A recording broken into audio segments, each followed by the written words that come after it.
c'est le premier Léon et pas le deuxième Michael. Mais bon, s'il peut aller sur les traces de Michael Phelps, pourquoi pas. Alors, c'est intéressant parce que dans quelques instants, il va y avoir une finale qu'aurait pu peut-être disputer Léon Marchand, le 200 mètres brasse initialement. Et Bob Bowman nous l'avait confié lors du stage de l'équipe de France du côté de Canet en Roussillon. Il souhaitait que Léon fasse le 200 et le 404 nage, mais aussi le 200 mètres brasse plutôt que le 200 mètres papillon. Problème, c'est que la demi-finale du 200 mètres brasse était programmée juste avant la finale du 200 mètres 4 nage. Du coup, eh bien, il a fallu faire des impasses. Alors, on va regarder ce 200 mètres brasse et voir ce qui va se passer, parce que Léon Marchand pourrait claquer un 2-7, je ne vais pas dire au pied levé, mais quasiment sur cette distance. Oui, c'est ce qui va changer dans les futures années avec Léon Marchand. Il sera toujours impressionnant, toujours sur des courses de très haut niveau, mais par contre de plus en plus de courses, et cette année ils ont préféré faire attention de le préserver, mais dès l'an prochain ou dès les championnats d'Europe, il aura déjà le 200 brasses comme une corde de plus à son arc, et c'est vrai qu'il est impressionnant sur la brasse. On l'a vu lors du 400 et du 200 mètres 4 nage, ouais, sans trop s'avancer, les 2-7 il les a, oui. Nick Fink, titré sur 50 brasses, 3e sur 100 brasses, 5e des JO sur cette distance, l'américain Lingdo numéro 1. Et puis on attendait Kaminga, le vice-champion olympique pour les Pays-Bas sur ce 200 brasses. Finalement, Kaminga n'a pas passé le cut des demi-finales. C'est Caspar Corbeau, 21 ans, qui eh bien, sera à la ligne d'eau numéro 7 aux côtés de Moura, le japonais. Ligne d'eau numéro 2, Matti Mattsson, le finlandais. Belle surprise finlandaise qui avait pris à 28 ans la 3e place des JO de Tokyo. Ça, c'était une sensation. Et puis Eric Persson, là aussi un brasseur nordique qui lui s'est classé aussi 3e, mais c'était dans les championnats d'Europe dans ce bassin il y a tout juste un an.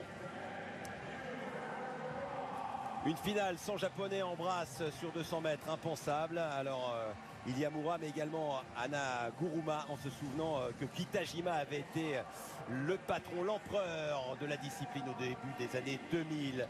Et puis Anton McKee est présent, l'Islandais qui est passé du 1500 mètres nage libre à la brasse et qui se retrouve dans les lignes du milieu aux côtés de qui? Eh bien aux côtés de Zach Stubblety Cook, l'Australien, recordman du monde et champion olympique en titre.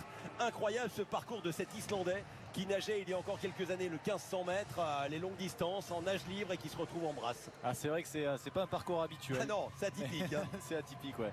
Mais c'est vrai que de le voir nager à la 5 à côté du grandissime favori, l'Australien Zach Stubblety Cook, ouais. Et le capitaine Cook qui est là qui a fait une demi-finale impressionnante. Une pensée également, on espère que Léon Marchand s'illustrera là-bas et qu'il sera au championnat d'Europe à Rome où Hugues Dubosc avait brillé, notamment deuxième du 100 mètres brasse avec un record d'Europe. Hugues Dubosc, c'est 3 médailles au JO, dont une médaille sur 200 mètres brasse en 2008. 2 médailles au championnat du monde, 10 médailles au championnat d'Europe. Beaucoup de médailles. Avec lui à Budapest en 2008, son seul titre, 4x100. Ouais, il y avait 3 Marseillais, il disait merci les gars, grâce à vous je vais entendre la Marseillaise. C'était magnifique, avec autant d'expérience, il était d'une humilité touchant. Et je suis sûr que ce serait le premier supporter d'un Léon Marchand sur 200 mètres brasse. On embrasse le Havrais qui a tellement apporté à la natation française. Alors Stubblety Cook, normalement, il part derrière avec son bonnet jaune. C'est exactement ce qu'il fait. Une fois que c'est en marche, eh ben, ça fait mal. Regardez, il prend le temps de propulser derrière avec son ciseau. On a l'impression que c'est tranquille, qu'il est presque en éducatif. C'est une nage tranquille. Bah non, c'est simplement sa façon de nager. Et on est parti très très vite, une demi-seconde d'avance sur les bases du record du monde de Stubblety Cook. Alors ce qui est intéressant, c'est de voir où se trouve justement l'Australien. Il est à 85 centièmes, c'est-à-dire qu'il est à 3 dixièmes de son record du monde pour l'instant. Oui, après la demi-finale, il avait fait pareil. Il était parti vraiment derrière. Il a temporisé et vraiment accéléré sur le dernier 50. Ses adversaires savent que c'est sa course, donc ils vont essayer de prendre le plus d'élan, le plus d'avance possible sur ses premières longueurs et essayer de vraiment tout lâcher sur la dernière. Oh là là, Corbeau, Moura et puis également McKee qui sont sur les bases du record du monde.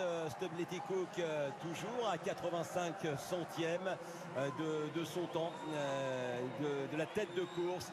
Il est derrière, mais là au 125 mètres, il va commencer à faire son effort normalement et à revenir Regardez-le avec le bonnet jaune, imperceptiblement. Coup de brasse après coup de brasse, il revient pour s'emparer, sinon de la première place, du moins d'une des premières places au virage, avec l'Islandais qui est toujours devant. Ouais, ça, ouais, c'est la sensation, le virage.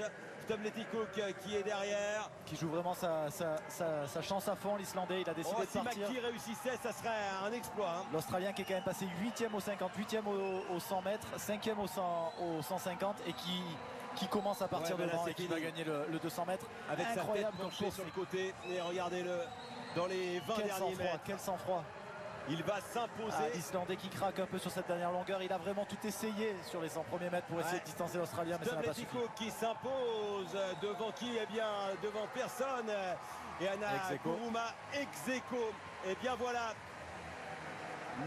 l'Australien qui, après le titre olympique, a battu le record du monde chez lui au printemps. Et cette fois-ci s'offre le titre mondial. 2-7-0-7, mais ça c'est un chrono qui peut aller chercher un Léon Marchand. Et puis derrière le Japon inévitablement, et puis un Suédois, Eric Persson. Son nom n'est pas Persson désormais, et il peut bénir cette piscine. Il avait déjà remporté sa première médaille internationale, une médaille de bronze au championnat d'Europe. Cette fois-ci c'est mieux, c'est une médaille d'argent, et en plus au championnat du monde. C'est vrai qu'on parlait de Léon tout à l'heure, il a fait 2-9 au championnat de France. Il a amélioré tous ses temps lors de cette semaine, donc on peut le voir peut-être pas en 2-7-0, mais en tout cas moins de 2-8-30 ou dans ces temps-là. Donc voilà, on sait qu'on va voir Léon sur d'autres épreuves dans les futures compétitions, et le 200 brasses en fera évidemment partie, et il sera évidemment médaillable. Et quelle chance pour la natation française d'avoir un nageur de ce talent, hein. Il faut vraiment pas bouder notre plaisir, en profiter pleinement.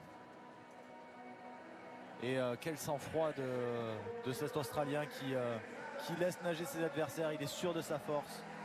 Dernier au 50, dernier au 100 mètres. C'est incroyable. C'est rare de voir des champions passer si loin derrière sur les étapes et réussir à finir aussi fort.